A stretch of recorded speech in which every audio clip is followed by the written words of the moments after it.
Hello friend, Chhattisgarhi video देखने के लिए हमारे YouTube चैनल को सब्सक्राइब करें और नए अपडेट्स पाने के लिए बेल आइकन को क्लिक करें। धन्यवाद। छत्तीसगढ़ी सांस्कृतिक लोक कला मंच ग्राम बैजी जिला कबीरधाम की प्रस्तुति मन के सुरबैया राम रेखा चंद्राकर की मधुर आवाज में, जिसका सहयोगी कलाकार है हर्षु, बुद्धू, धर्मेंद्र एवं राम गोपाल। कार्यक्रम हेतु संपर्क करें। हमारा संपर्क नंबर है 9425298603।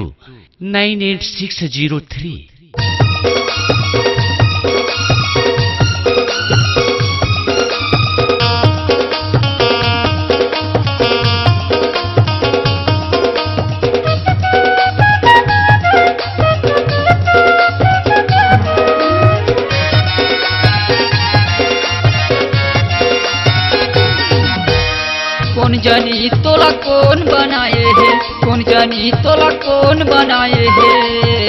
अरे फूले फूले गोरी गाय, ये तोला फुर्सत मगर है विधाता वो काबरी हरे माल। ये तोला फुर्सत मगर है विधाता वो काबरी हरे माल। कौन जानी तोला कौन बनाए है, कौन जानी तोला कौन बनाए है। अरे फूले फूले गोरी गाय, ये तोला फुर्सत मगर है विधाता वो काबरी हरे माल। ये तोला फुर्सत मगर है विधाता वो काबरी हरे माल।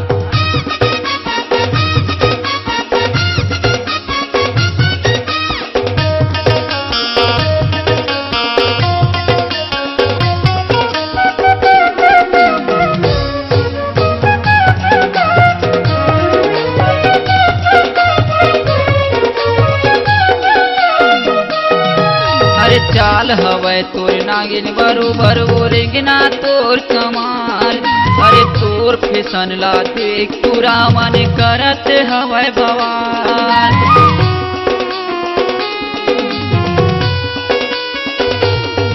अरे चाल हवै तोर नागिन बरोबर वो रेंगना तोर कमाल। अरे तोर फैशन ला देख पूरा मन करत हवै बवाल। अरे तोर पाछू माँ कतो टूरामन, तोर पाछू माँ कतो टूरामन। अरे फेंके माया के जाल, ये फुर्सत मगर है विधाता वो काबरी हरे माल। ये तुला फुर्सत मगर है विधाता वो काबरी हरे माल।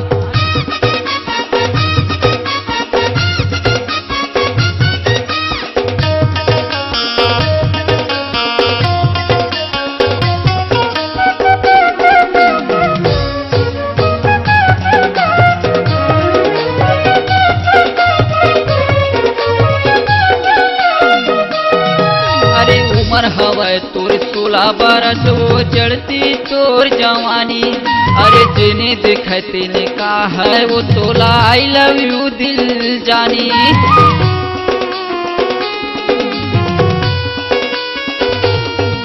अरे उम्र हवै तोर 16 बरस वो चढ़ती तोर जवानी। अरे जिने देखते ने कहा है वो तोला आई लव यू दिल जानी। अरे जनकर धमाका फूटी फटाका, जनकर धमाका फूटी फटाका। अरे आए 10 रंगपुर बाजार, ये तोला फुर्सत मगर है विधाता वो काबरी हरे माल। ये तोला फुर्सत मगर है विधाता वो काबरी हरे माल।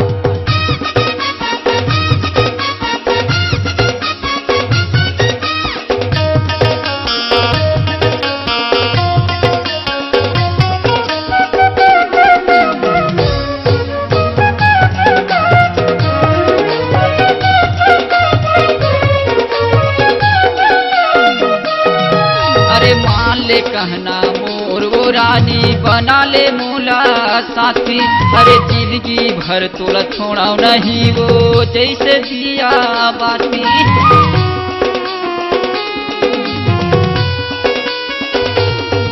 अरे मान ले कहना मोर वो रानी बना ले मोला साथी। अरे जिंदगी भर तोला छोड़ा नहीं वो जैसे दिया बाती।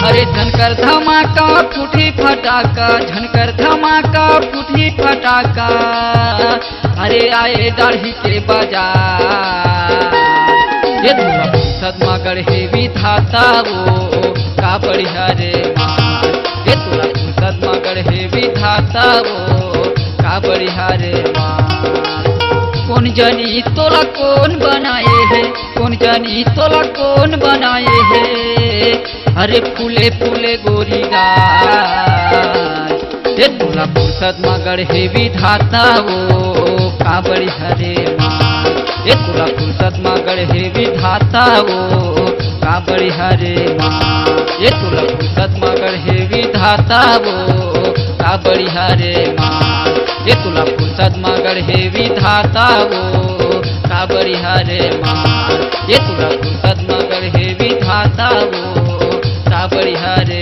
माल ये दूल्हा फुर्सत मगर हे विधाता वो का बढ़िया रे माल ये तोला फुर्सत मगर हे विधाता वो का बढ़िया रे माल।